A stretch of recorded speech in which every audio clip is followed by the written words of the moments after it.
We embrace a spirit of abundance and affection, time, opportunity, peace, wealth, prosperity, wisdom. I can't watch this. Cody started reading the mission Stop it. I can't watch this.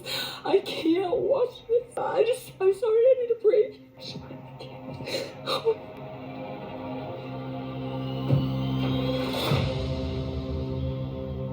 It was a good day, right? I am so mad at us. Every single one of us. We failed ourselves.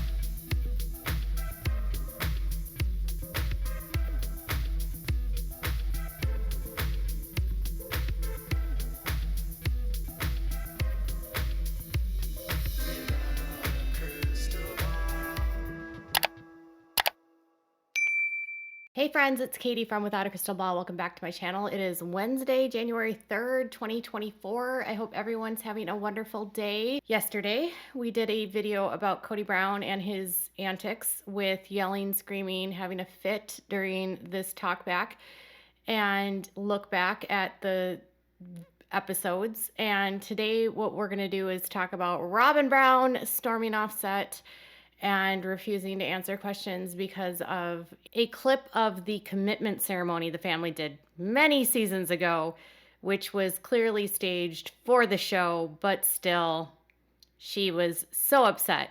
The others in the family who have left were not quite as emotional about it, but did discuss that they actually enjoyed that day, but also were disappointed that the family fell apart. That's one of my things that I decided that even though I left Kody and left the family and everything, that's one of those days that was special. The look back was the family basically trying to make sense of everything that's happened in the last 15 years, 13 years since they went public, since the show went on air. It's been like 14 years now since they went public. The first season aired in 2010, but I believe they began filming in 2009, so technically 15 years ago.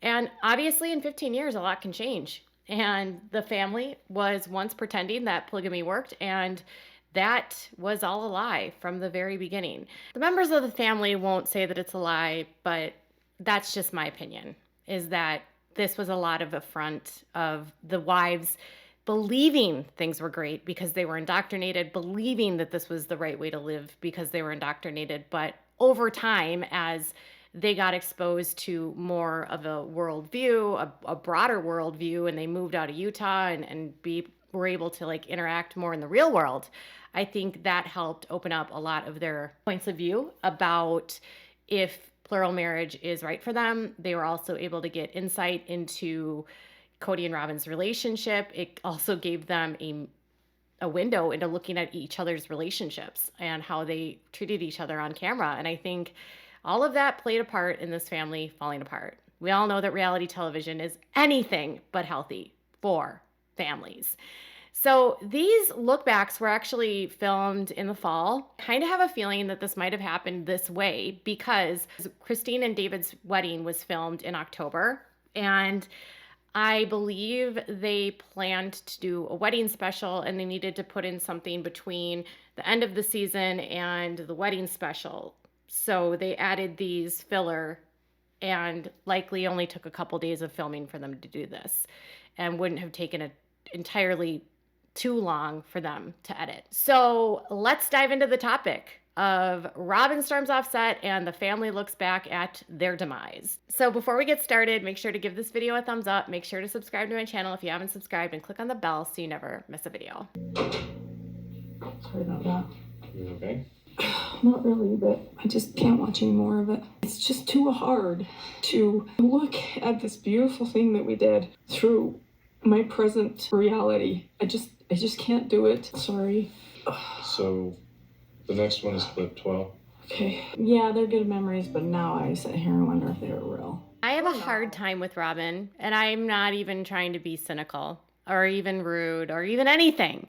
But I have a hard time with all of her tears and all of her sadness because where was all of that when the other people in the family were not getting what they needed? Where was her frustration and sadness when they were doing the talk back and talking about the property And she started to say to Kody, like, I believe that we all should have had equal access to the property, and all of us should have had an equal amount of property because we all put money into it equally.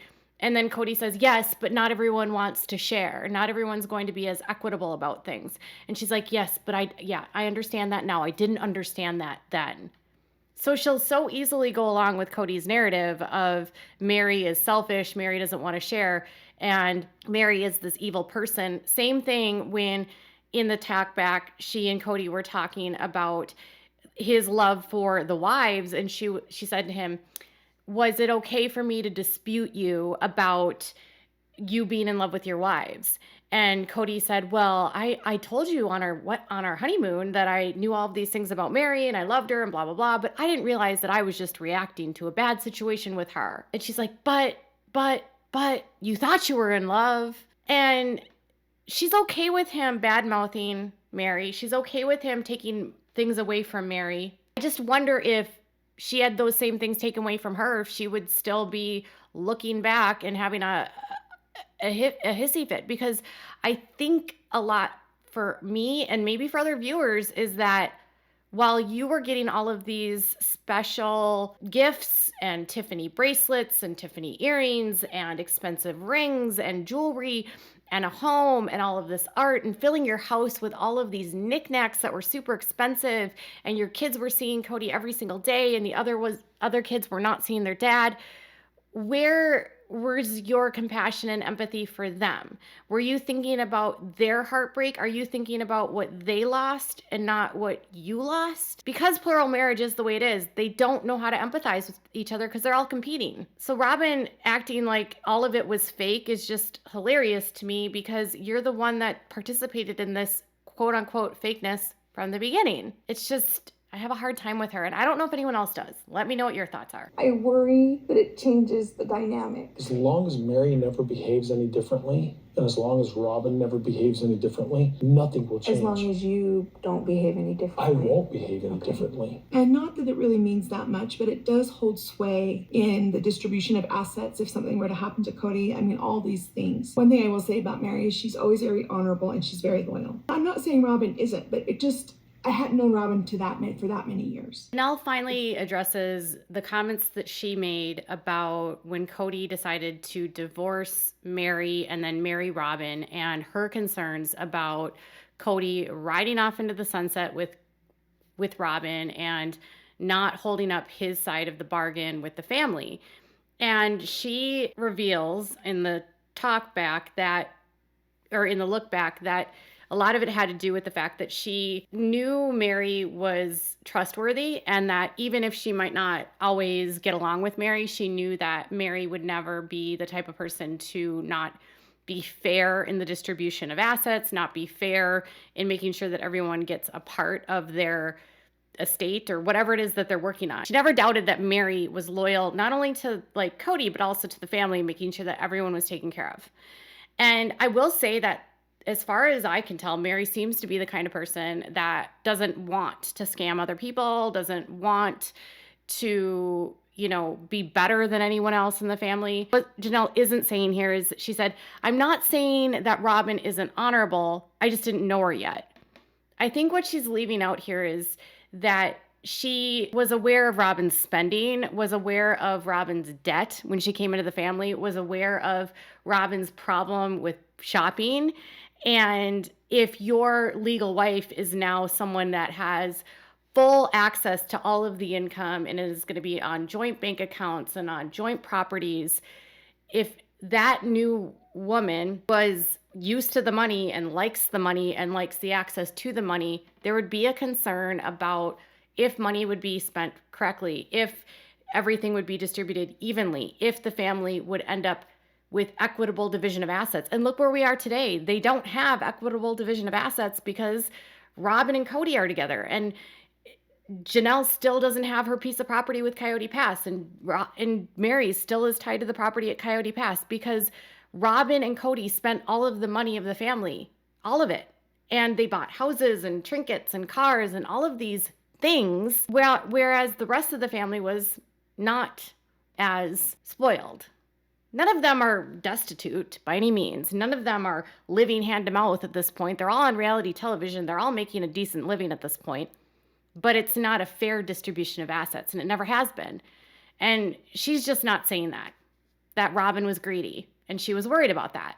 And she had fair reason to be worried about it, because look where they are today. Kody and Robyn have everything. They all have nothing. The agreement we had was that all your non-legitimate marriages are still legitimate in our family. And the reason I think that might have been the beginning of the end is it was some kind of power trip for Meri to be in that position. Then when she wasn't in that position, some weird things happened. She got catfished. She talked about leaving the family. She disappeared for days, weeks on end. It shouldn't have ever happened over a paperwork shuffle. I believe the difference between Kody and everyone else in the family at this point is that Meri and the rest of the women that have left, not Robyn, are able to look back and be very, very thoughtful, and they can look and see that what happened to Meri with the catfishing wasn't why she left. The divorce wasn't why she got involved in the catfish.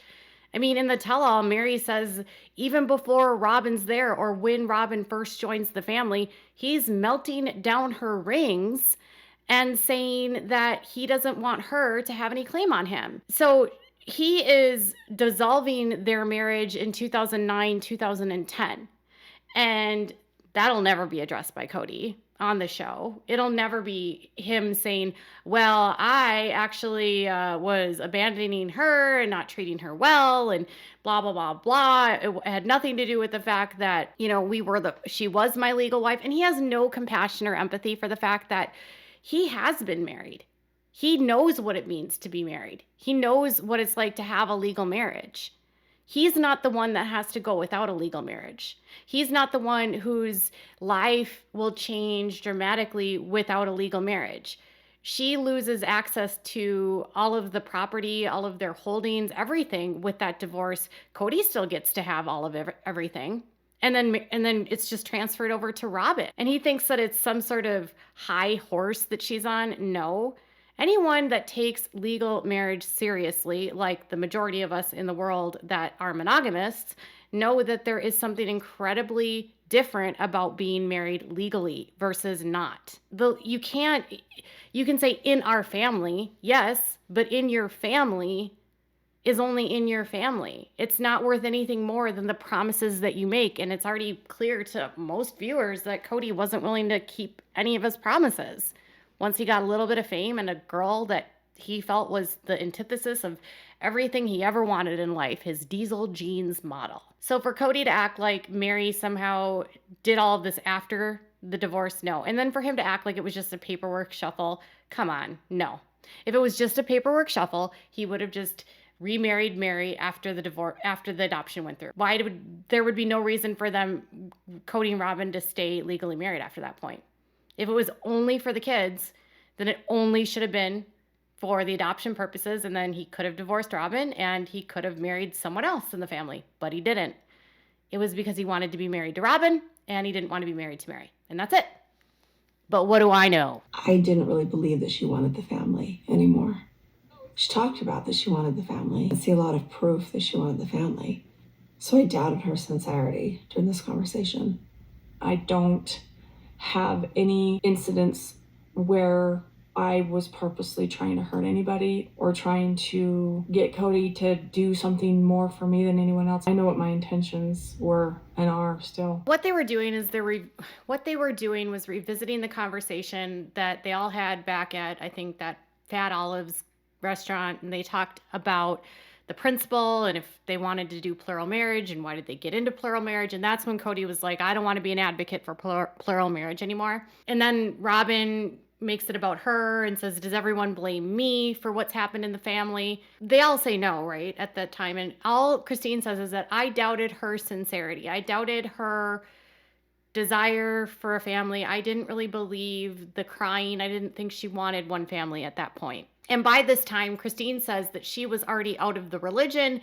She didn't believe in the faith anymore. So this was 2019. And Christine says, I was already out of the faith. I didn't believe in Mormon fundamentalism. I wasn't a Mormon anymore. I didn't buy into this rhetoric. I didn't believe I had to do this for God or to go into heaven. I was there because I'd gotten married. And so it was at that point, I just figured we were going to do it because we were doing it outside of our faith.